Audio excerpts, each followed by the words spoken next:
Hey, I'm Joshua Christie, and I studied at Ada in 2020, the COVID year. So most of the time we weren't actually at the campus, but yeah, we still had a cool time. And I am now actually teaching part-time here and then working freelance in the game and animation film industry.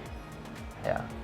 I'm Carla. I was actually part of the very first concept art group that came through here, 2018. I was planning on studying something completely different, very science-driven, and then I watched the behind the scenes of Lord of the Rings, and I saw the concept art that they did there, and I was like, yeah, no, I want to do that. So I Googled if there is any place in Cape Town that does that, and coincidentally, it was the first year that they did the full-time one-year class here. And I signed up, and I've never looked back. It was honestly the best time, and then I did game design the year after that, 2019. 2020 I was doing mentorship. That's when you came in. Yeah.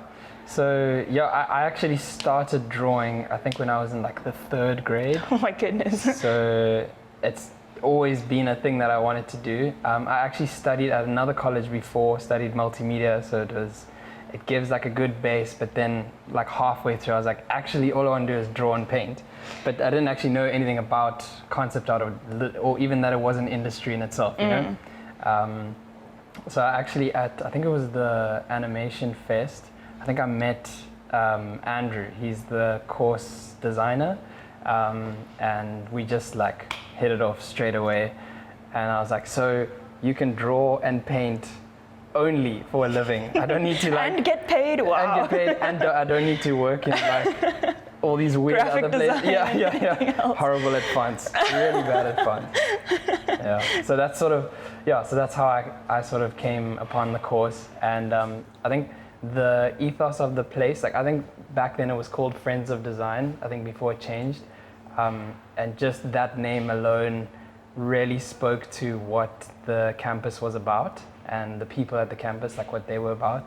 I don't know if you found that. Yeah, as well. no, you come here and you immediately feel like you fit in. It's sort of, you find people that are like you. Yeah, totally. Like it literally felt like it was friends. So it was quite cool. Like even the lecture wasn't like weird hierarchy sort of stuff. It was just like, you know, everyone was just like nerding out about art. I remember when you came for orientation, you still had dreadlocks. Oh yeah, I picked you out from the crowd. Like, that guy's gonna fit in. Yeah, I shaved him off like the next day. I mean, all these classes that they have at Friends of Design, I mean, Academy of Digital Arts now, they all mesh together so nicely. Like I said, I did game design after concept art, and I'm not in the industry at all, but it taught me so much, especially bringing those two together, doing concept art for game design, and then being able to use 3D and all those things in concept art, which is such a skill to have, and it makes the process so much easier. Yeah, it was actually cool. Coming here, I thought we would only do drawing and painting, which is actually what I wanted to do. That was the original thing I wanted to do. But then you come in and there's so many different things to help you do drawing and painting, you know, that you didn't even know about, like combining 2D and 3D and learning how, like really deeply how the industry works. And I think that is, why this place does so well, because yes, they teach you the theory and it's also practical, but they tell you like what it's like to be in the industry as well. Not just how to be an artist, but how to be a concept artist. Exactly. That was actually the hardest thing in my first year, was managing the freelance work and doing the college work. That was probably the hardest thing. Yeah, because you got dragged into a game design project in your first year. Yeah, so that was so sweet. It was really hard. It lined up really nicely for you. It lined up, but it was super hard managing both. But it pays off, you know, because they teach you more than you actually need to know for the industry you work in, which is great, because then you end up giving your clients more than they actually need. Yeah, and I mean, all the lecturers here also work in the industry, so you can go to them and be like, hey, I've never set in an invoice before. How do I do that? Exactly. Or how do I quote someone for something? Help. Or taxes. Taxes, yes. Actually, that's the most recent thing. I'm not on that game though. Don't want to think about that. Yeah. I actually recently rediscovered my application form and my application portfolio, the stuff that I applied with. and I don't know why they let me in. So you'd say you've definitely grown. I've definitely grown. I would actually love to put the stuff that I do now next to the stuff that I did then. Because I'd done art in high school, but I can definitely say I wasn't very good at it. No, for sure. And I came in here and Andrew just taught me everything I need to know from the very basics. This is how you draw a human face, all the way through to digital painting, which I had never done in my life. Yeah. And the progress and the process is just so smooth and well laid out that you look back and you don't even realize how much you've grown until you put the stuff next to each other and you're like, wow, this is at the end of the year, you look at your portfolio compared to what it was before. It's insane. One of the most attractive things for me was that they would teach you how to like learn things by yourself as well. So it's like, yes, they teach you the skill, but also like how to teach yourself stuff. And I think working in this industry now, probably one of the most important things to be able to teach yourself new things, because the industry moves so fast that it's like, but at the same time, it's like you want to learn new things, you know? And there's so many niche and specialized areas within it that if you want to get into that, you're going to need to teach yourself new things to be able to work in there, because we can't, as lecturers and teachers, you can't teach everyone everything about their specific interests. So you need to teach them how to like be able to figure that stuff out for themselves. Yeah, and actually the second year is great for that. Yeah. It's literally called the mentorship year. So I found so far it's the year where at the end of first year you sort of found some sort of a voice, but you don't know how to like harness it, you know? Yeah. So you see like some of the second years really like developing a solid style, you know? And really growing from what they did in the first year. And doing stuff that actually speaks to them, you know? So you learn all the stuff and then you're like, okay, how do I say it in the voice and the way that I want to say it? So the mentorship, that's why the mentorship is so great, I think. And like I said, looking at my original portfolio based on what I did at the end of first year, it's almost exactly the same jump that I've made by the end of first year all the way through to the end of like mentorship. It's insane the progress that you make through that, and then you just specialize and get more information and get more comfortable in the industry and what you're doing. Yeah, and it's great to actually do that, because I think the ultimate goal is to be able to do what you do best and get people to pay you for it. Yes. And I think the skill set that you learn here allows you to tailor it to yourself so that you can eventually you get so good at the thing that you like to do. Yeah, that makes you happy. Exactly, that people will just be like, please do it like that. Like, do it how you do it. Do it how you do it. Here, money. So after I finished mentorship, Andrew started talking to me about starting to TA and assist him, because the classes are just getting so big. I mean, there are 30 people in the first year class now. It's too much for one person to handle. So Andrew approached me and he was like, do you want to help out? And obviously I was over the moon, super excited to do it. And it's just naturally progressed into teaching courses by myself, lecturing the mentorship course by myself and stuff. And it's also helped me so much to grow as an artist by lecturing, seeing all of these individual styles that everyone brings to the table and having to like adjust and be able to comment on all of them. It just taught me so much. Yeah, and I guess like when you get forced to explain something to someone, you really have to know it quite well. Yes, you need to know all the answers before they're even asked. So it like, it really pushes you in that way, you know. Making sure that you're...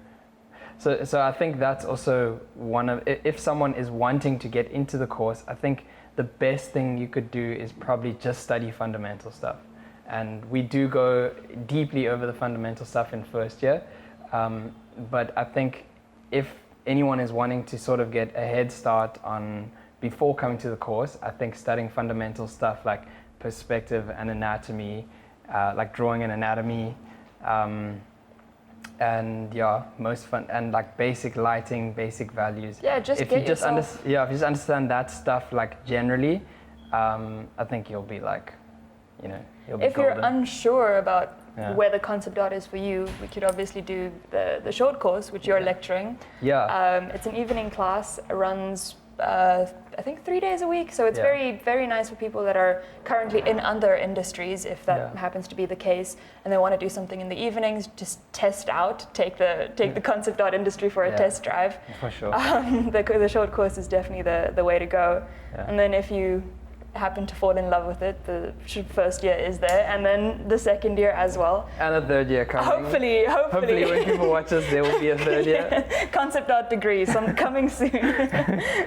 Yeah, the part-time course is great because it's like a compact version of the first year course.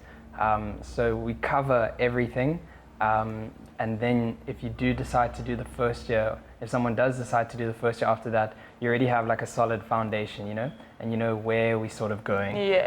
So that's what I've found. I found actually the people that come to the part-time have a better time doing the first year because their minds are already in it. You know? Can definitely pick them out in the class. Like, this person's definitely been through sort of the basics. Kind of know what they're getting themselves into when they're doing the course. Yeah, sticking to the basics is probably the best thing I would suggest anyone to do. Like, get foundations in there before you try and build the house. Hundreds. Yeah, and it's good to know like why the course is structured the way it is. And I think the first year really explains, firstly, like what's going on in the industry and why you need to know what you need to know, and then also like why certain steps need to come before other steps. Yeah, getting the processes down. Yeah, for sure, and it's good to know why. So I think the first year does that really, really well. So by the time you're at the end, you're like, I now understand why the structures are laid out the way they are. Yeah. As far as the industry goes, the film industry in Cape Town is absolutely booming. Yeah. And internationally, game and film, it's there. Their opportunities are there. You just need to get good enough to get in there, get your foot in the door. And the digital world it's growing and expanding so quickly that if you have these skills, there will always be a place for you in the world. If you start browsing, knowing where to look for job opportunities and stuff, it's endless opportunities. You just need to get good. That, and also like knowing where to look. Like I think that's a good thing as well, is that the lecturers that are here in first year and second year, they can at least point you in a direction that you can utilize the digital space to be able to make a living out of it and to be able to freelance if you want to, or to work in a studio if you want to, you know. Yeah, we've all been through the job hunt rigmarole. We know how it goes. So it's just good to know where to look, you know. And I think it's a very like well-rounded sort of course. For me, at least, I've found it's been in a lot of different areas. It just sets you up so solid, you know. They don't just chuck you in the deep end. They kind of teach you how to swim as well. Yeah, for sure. So my first actual job outside of campus wasn't concept art related at all. I was doing something very different. I was doing biological illustrations for a app about sea creatures, sea life, birds, and stuff like that. So more digital art than concept art. But with the skills that I had here, I stepped into the company and I knew things that they had never known could be brought to the table. I recommended a bunch of 3D things that they could implement. So the knowledge that you gain here is so diverse and so easy to apply into anything like virtual or digital, that it's honestly so valuable to have these things up your sleeve for wherever you go.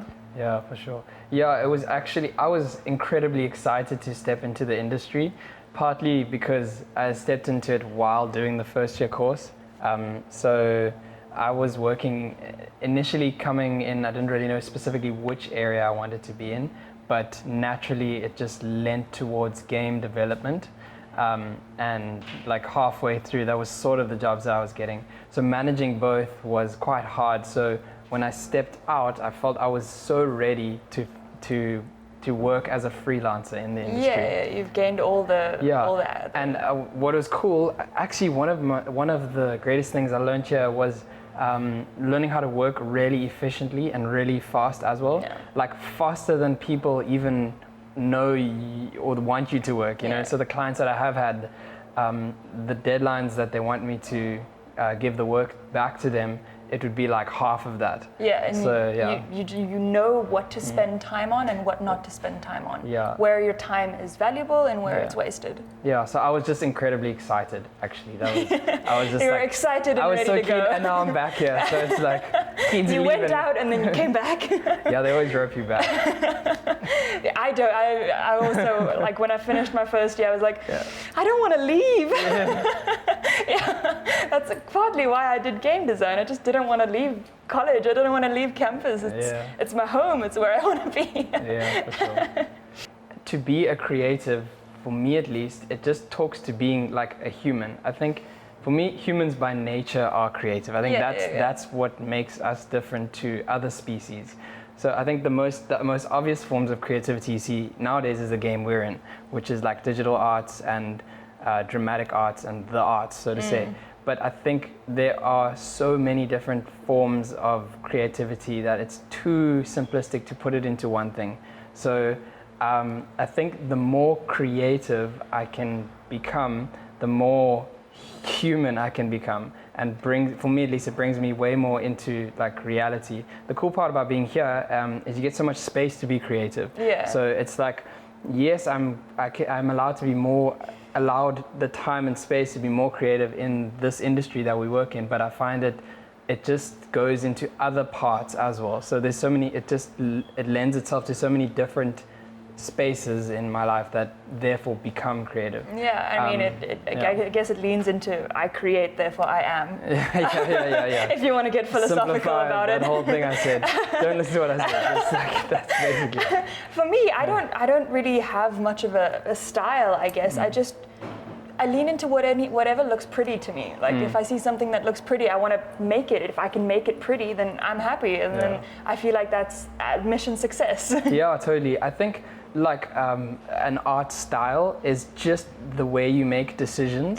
So it doesn't necessarily need to be too much logic or reason behind it, because you're going to do it anyway, you know? So for me, and someone's art style, I don't think can be forced. So to discover like a creative voice, I don't think it can be forced.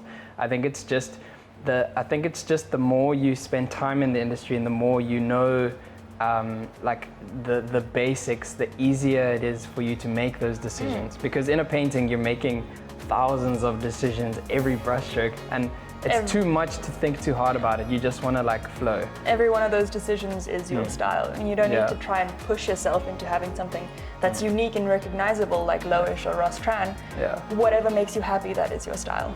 Totally.